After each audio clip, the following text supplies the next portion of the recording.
I'm Claire, and this is my mate Anna. 10 years ago, Anna and I drove a Ford Fiesta 10,000 kilometres from the UK to West Africa.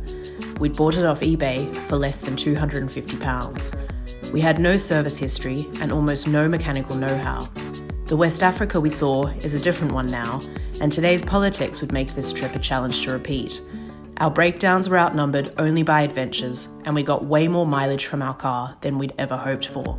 10 years later, this is our story.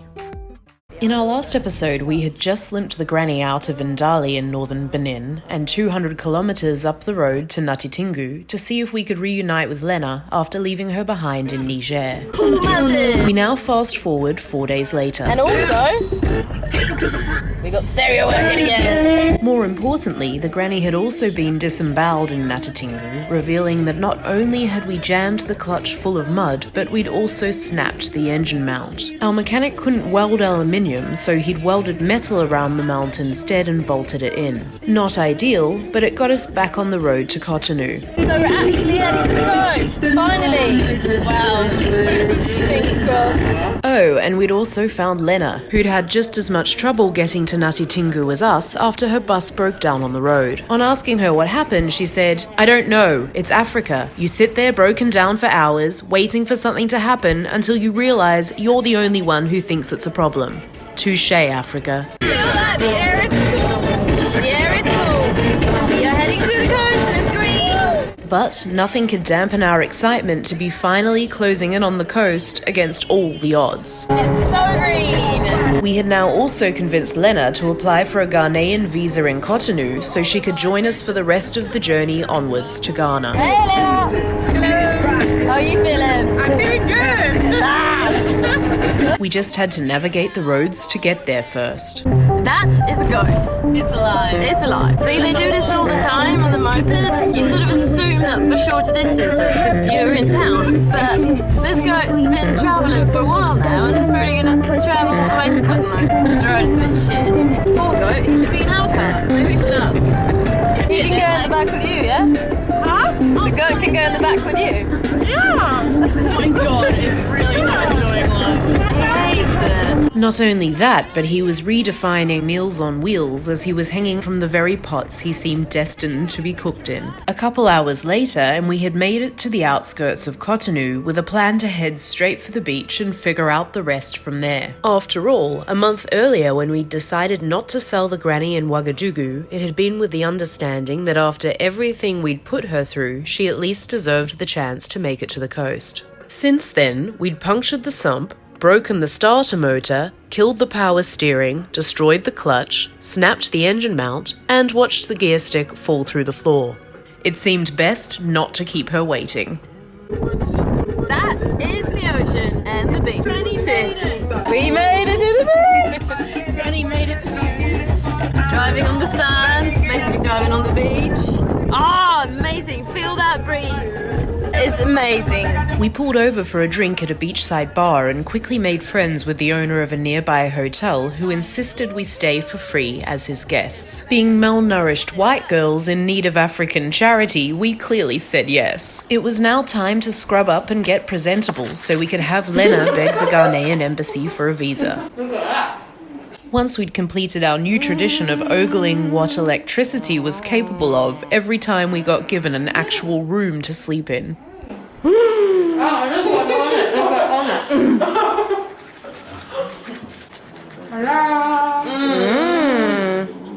It's not the dancing. Amazing dancing, that's Last night, when we'd also gone into town and met Johnson, a Nigerian oil and gas worker who'd insisted on buying us drinks and driving us around town in his fancy Range Rover while blasting the Black Eyed Peas. We're going to a shopping mall with a bunch of Nigerians. What's that? Johnson had offered to pick us up and show us around Cotonou, including over to the Ghanaian embassy, where he said he had contacts who could help Lena get a visa. But we'd take his car since the granny wasn't sophisticated or reliable enough.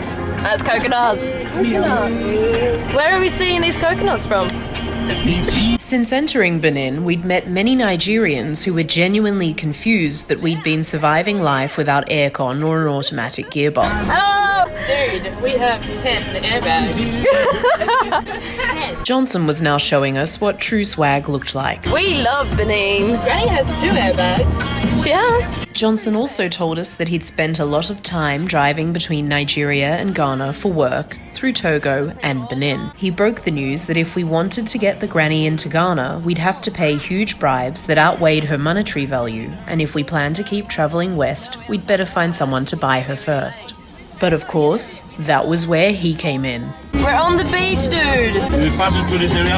Oh yeah, we came this way, yeah. To the airport? Yeah. Hi. Here comes the beach. But we still had Lena's visa application and a backseat disco to get through first. Until, that is, we hit another roadblock. What's that around your face? Tea. Chocolate. Where'd that chocolate come from? A box of chocolate tarts. Johnson had just shown us the fancy French supermarket with imported goods from Europe to take the sting out of an unsuccessful visit to the Ghanaian embassy. Oh, but wait, there's Florentines. Lena, what have you got in the front?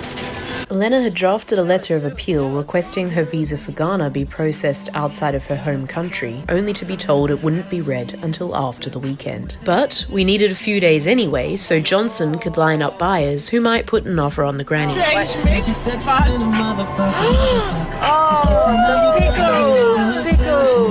Now that we had snacks for the road, we just needed Johnson to drop us back at the granny so we could take her on one last adventure before saying goodbye to her for good. We'd head west towards the beach town of Grand Popo against the border with Togo, driving a sand track along the coast to get there for one last protest against taking tar roads. It had been more than 2 months since we'd last seen the coast, and we planned to make the most of it. What's that?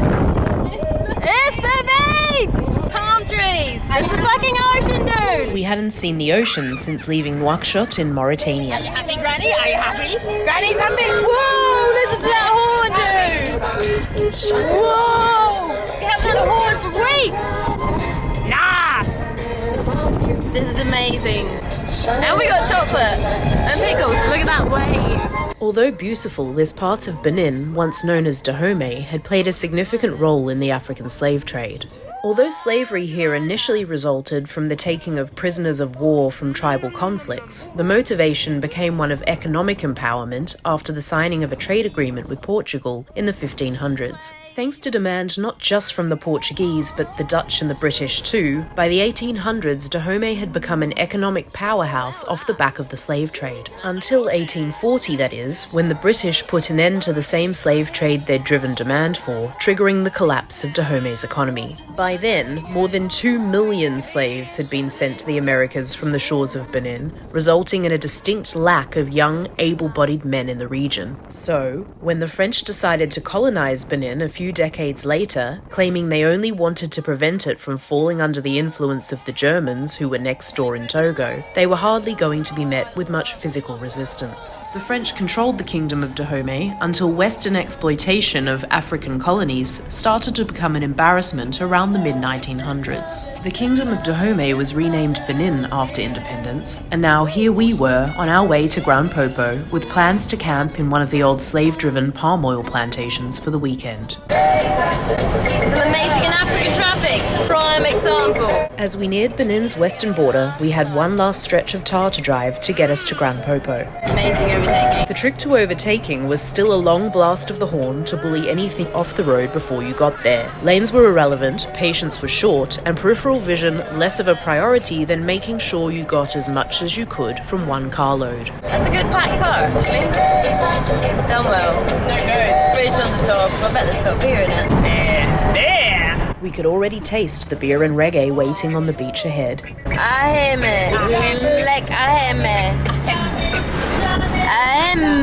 While we were failing to pronounce the place names we drove through, Johnson had managed to secure an offer for the granny back in Cotonou. We were a little surprised since the buyer had pointed out our lack of automatic gearbox or air conditioning and had also found the snapped piece of plastic that used to hold our gear stick in sitting in the car. He held it up and asked what it was, while Johnson cut us off to say we'd surely replaced it. He'd revved the accelerator, pulled the dipstick halfway out, and failed to look under the car. If he had, he'd have found a mess of wire that had barely held things together since our last breakdown. But we'd been shushed while attempting our explanations, and now it seemed he wanted the granny once we returned from Grand Popo. Habibi!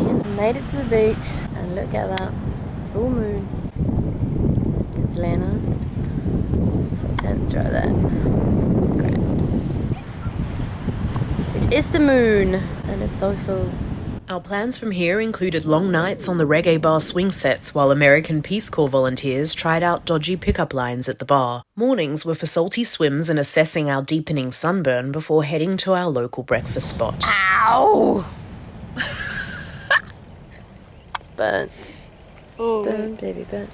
After 3 days, it was time for one last beachside breakfast before hitting the road back to Cotonou. Good morning, Lena. We also had Lena's passport pictures to pick up on the way out of town. Beach! Morning, Laurie. We're going to have amazing breakfast. Juice and omelette and bread and coffee And pirog.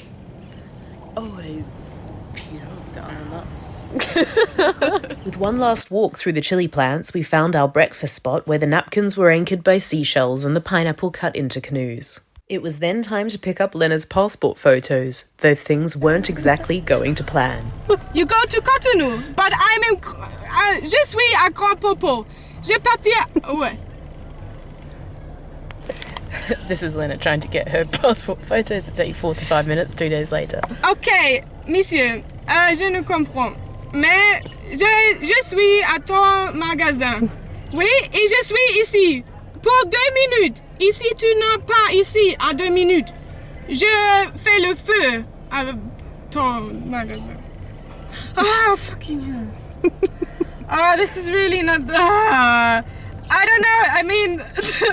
your sister, excusez-moi, but you're my sister. I'm not your fucking sister. I just want my fucking photos and I'm sweating like hell. Whoa. I'm pretty fucking sweaty too.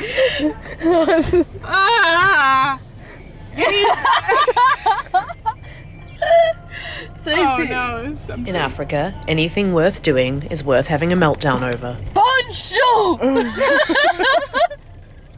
C'est pas gentil.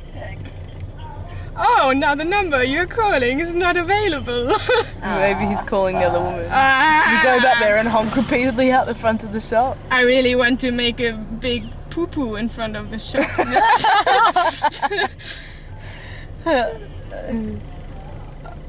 Yeah, I don't know. I mean, now he knows that I'm really pas gentil.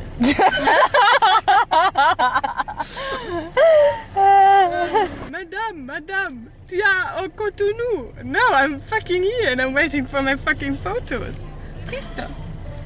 Yeah, I don't know Possible. if it's better to go now and make some pictures in Cotonou. And maybe then the embassy is still open when we arrive. So we went back to Cotonou. And it turns out the guy who bought our car knew a politician, not that one, who invited us for dinner, called the Ghanaian ambassador, and asked him to give Lena a visa. While we waited for her papers, we killed time by sticking coins to our heads, drinking famous German beer even our German had never heard of, and forcing Lena to get white girl braids. And then... Lena, what's going on? We got news. Big pan of chocolate. That is a fucking big pan, dude. Car's a left-hand drive. What? Granny's son left hand? Does that mean we're not in Granny? I'm not driving. It's not me driving. I'm not driving. Anna's not driving. Who the fuck is driving? We're in the back seat. And it's a left-hand drive. Does that mean Granny's gone? Granny's gone. She sold 300,000 sefa. That's about 4,500 euros. Not a bad payday considering we'd only paid £241 for her off eBay. But Granny made it to the coast. Granny made it to Cotonou, and we got a Swedish driver, look. This is the last time that we can officially say We drove here! Granny is the best car I've ever met. You've ever encountered such an amazing car before? Little red peril. Oh, here we got some child labour. This is amazing. He's, I don't know, 7? How old is this dude? No, probably not that old. They're just tall. Yeah. They're tall, so you think they're old. We were now sitting in a hired taxi, having crammed all our belongings from the last 4 months into backpacks as we headed towards Ouidah on our way to cross into Lomé, the capital of Togo. At least 1 million slaves were sent from Ouidah's shores during the slave trade, and as we entered town, we passed the beachside gate marking the last African soil stood upon before the Americas. But it wasn't just people being shipped across continents, it was ideas too, and Ouidah represents a place of origin for voodoo religions, which later took root in the Americas, most notably in Haiti. So we were off to explore the voodoo forest. Claire? Yeah. We swapped our taxi for a moped. Yep. I can't really tell. What's that? Hey! Hello! Shrouded in mystery and often misunderstood, no doubt thanks to oversimplified Hollywood tropes of torture by proxy and candlelight, voodoo was practiced by 17% of Benin's population. Secret forest, here we come. It's all blurry. Of course, that didn't mean we were about to start taking life more seriously than we had been up until this point, so we still plan to have some fun with it. Doing walking, us travelling not much faster than walking because we're 3. When slaves reached the New World, they found voodoo practices outlawed and purposefully demonized in a form of religious propaganda designed to spark fear of voodoo with tales of cannibalism and human sacrifice to prevent its practice. So we might have feigned our own impressions of living voodoo dolls before heading to Ouidah's incredible charity donation clothing markets full of Sailor Moon school uniforms from Japan and souvenir t-shirts from Swiss ski resorts. Oh, it's an amazing t-shirt. Hello. Morning, Claire. And then it was the morning of our last day in Benin. It's been hard tonight because I ditched my matches. And I keep getting, what's that, 100th and south. Oh, God, it's big. We were up bright and early to pack down our tents and haul our bags down the road where we hoped to find a taxi across the border to Togo. This is where we camp. This is amazing things to give us a bit of breeze. Didn't really work. There's Lena. Oh, what? Hang on, there's not Lena. That's Lena. What's she doing? I think someone got pissed off last night because there was ants in the tent. We were about to find out that despite now having her Ghanaian visa, Lena's jaded cynicism was still right on point thanks to a night spent with over-enthusiastic bugs and crustaceans. What's that, Lena? You woke up. I thought there was ants in your tent, but no. There were about 1 million ants in my tent. It was fucking hot. I was sweating, so I had to open my zipper. Then I had about 1,000,000, whatever, 12 mosquitoes in my tent. And then I had a crab like this in my tent. What's a crab? You got crabs, dude. Hello. He walked the whole way from here, around here. And then said hello to Lena right here. And then then I was awake. Oh, you saw him from inside the tent? I thought it's you, and you were playing tricks like, because it was like this. And I was like, what are you doing? Look at the crab. And then, he came this way to visit me. Dude, you got amazing hair though. Oh, I had to open it because And with that mystery solved, we hit the road, with Benin having reminded us that it's not who you know, but what you know. Make a plan, sort the hustle. And compared to all the Johnsons out there with their Range Rovers and connections on speed dial, we weren't impressing anyone. In fact, we'd been the ones with a manual gearbox barely held in, looking in need of a handout. But now we were off to Togo, the last border we needed to cross to make it to Ghana. And we'll see you there next episode.